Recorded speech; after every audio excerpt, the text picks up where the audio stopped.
हम सब जानते हैं कि उत्तर प्रदेश ने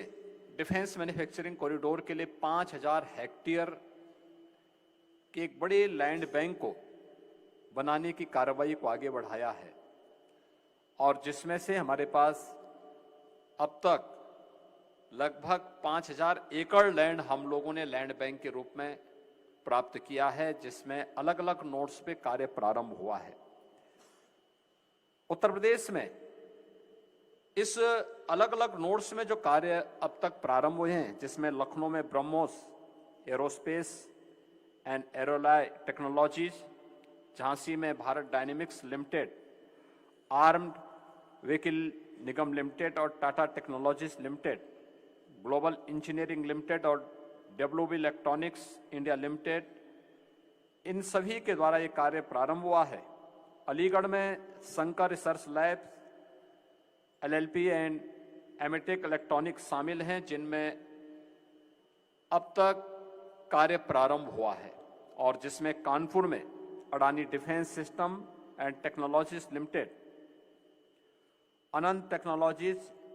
एंड जेंसर एरोस्पेस, ये सभी इन अलग अलग नोड्स में कार्य कर रहे हैं। उत्तर प्रदेश में दो इस दिशा में डिफेंस मैन्युफैक्चरिंग कॉरिडोर में सेंटर ऑफ एक्सीलेंस विकसित हो रहे हैं, जिसमें दोनों आईआईटी कानपुर और आईआईटी बीएचयू, इन दोनों को इसके लिए नामित किया गया है और इसके लिए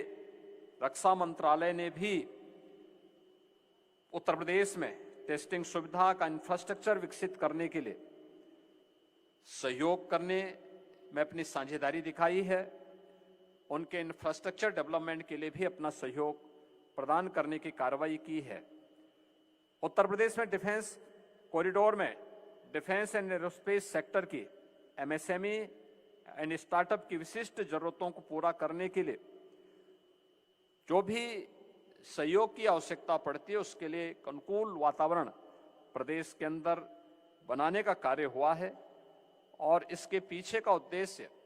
भारत को सुरक्षा के क्षेत्र में न केवल आत्मनिर्भरता, बल्कि इसके माध्यम से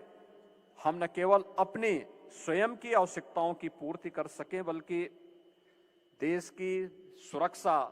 और आंतरिक सुरक्षा की स्थिति को सुदृढ़ बनाने के साथ साथ इस क्षेत्र में जो दुनिया की आवश्यकता है, उन आवश्यकताओं की पूर्ति करने में भी भारत अपना योगदान दे सके, इसके लिए उत्तर प्रदेश का यह एक महत्वपूर्ण केंद्र जो 6 नोड्स में विकसित हो रहा है, यह एक मील का पत्थर साबित होगा, यह मैं विश्वास के साथ कह सकता हूं।